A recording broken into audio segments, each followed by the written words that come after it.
இன்னியோட பதிவில் நம்ம பார்க்க போகிறது கிருஷ்ணரையும் குச்சேலரையும் பற்றி.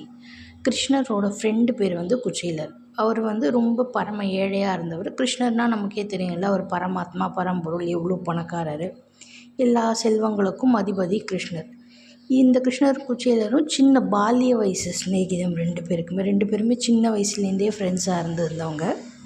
நாள் ஆக ஆக கிருஷ்ணர் என்ன ஆகுறாரு, ஒரு பெரிய அரண்மனைக்கு பெரிய எல்லா விதமான வசதிகளோடு இருக்கார். ஆனால் குச்சேலருக்கு வந்து என்ன ஆகுதான், காலப்போக்கில் கல்யாணம் ஆகுது. கல்யாணம் ஆகி வறுமை, பரம ஏழை. அவர் ஏழை பிராமணன், ரொம்ப பரம ஏழை. நிறைய பசங்களாகிடுது.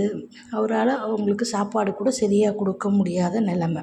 அப்போது ஒரு நாள் வந்து குச்சேலரும் ஒரு ஒய்ஃபும் பேசிகிட்டு இருக்கும்போது அவங்க ஒய்ஃப் குச்சேலர்கிட்ட சொல்கிறாங்களாம், "அப்பா, உன்னோட நண்பன் தான் பெரிய பணக்காரனாச்சே, அவனை தான் உலகத்தையே ஆள்பவனாச்சே, நீ என்ன பண்ணு, அவன்கிட்ட போய் இந்த மாதிரி நம்ம குடும்ப நிலைமை இருக்குது, ஏதாவது உதவி பண்ண முடியுமான்னு போய் கேளு" அப்படின்னு சொல்லும்போது குச்சேலர் என்ன பண்ணுறாராம், தயங்குறாராம்.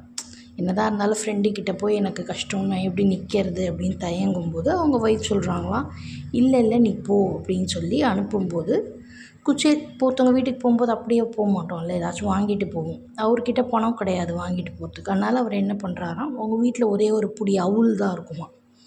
அந்த அவுலை என்ன பண்ணுறாராம், ஒரு துணியில், ஒரு பழைய துணி, ஒரு துணி கூட ரொம்ப அழுக்காக கசங்கி போய் தான் இருக்கும், ஒரு பழைய துணியில் அந்த ஒரு புடி, ஒரே ஒரு புடி அவுல் தான் அவர் வீட்டிலே இருந்தது. அந்த அவுலை என்ன பண்ணிட்டாராம், ஒரு மூட்டையில் போட்டு கட்டி கிருஷ்ணரை பார்க்க எடுத்துன்னு போகிறாரு. கிருஷ்ணரோட மாளிகைக்கு போனோன்னா கிருஷ்ணர் வந்து குச்சேலனை பார்த்தோன்னா அவருக்கு ரொம்ப சந்தோஷம். பால்ய வயசு ஸ்நேகிதன் இல்லையா, "வா குச்சேலா, வா உள்ளே வா" அப்படின்னு கூப்பிட்டு நல்லா உபச்சாரம் பண்ணி ராஜ விருந்து போட்டு ரொம்ப அழகான படுக்கையில் அவரை படுக்க வச்சு ரொம்ப மரியாதை பண்ணி நடத்துகிறார். ஆனால் கூட குச்சேலனோட மனசில் ஒன்று சொல்லிகிட்டே இருக்குது, நம்ம வந்தது இப்போ நம்ம நல்லா சாப்பிட்றோம், நம்ம வீட்டில் நம்ம ஒய்ஃப் சாப்பிட்லல்ல, நம்ம பசங்க சரியாக சாப்பிட்லல்ல, அவங்க நல்லா இல்லைன்ற ஒரு எண்ணம் நமக்கு இருக்கும் இல்லையா. அது மாதிரி அவரோட மனசு என்ன பண்ணித்தான் இந்த சுகபோகமான இதை வந்து முழுமையாக அவரால் ஏற்றுக்க முடியல. அப்போ கிருஷ்ணர் கேட்குறாரு, "என்ன ஆச்சு, ஏன் ஒரு மாதிரி சஞ்சலப்படுற?" அப்படின்னு சொல்லும்போது குச்சேலர் வந்து ஒன்றுமே சொல்லலை. அப்போ கிருஷ்ணர் கேட்குறாரா, "நீ எனக்காக எதாவது கொண்டு வந்தியா, அங்கேருந்து வந்தல்ல?" அப்படின்னு கேட்கும்போது இவர் என்ன பண்ணுறாரா, ரொம்ப தயக்கத்தோடு அந்த அவுல் எடுத்து கிருஷ்ணர்கிட்ட கொடுக்குறாரு.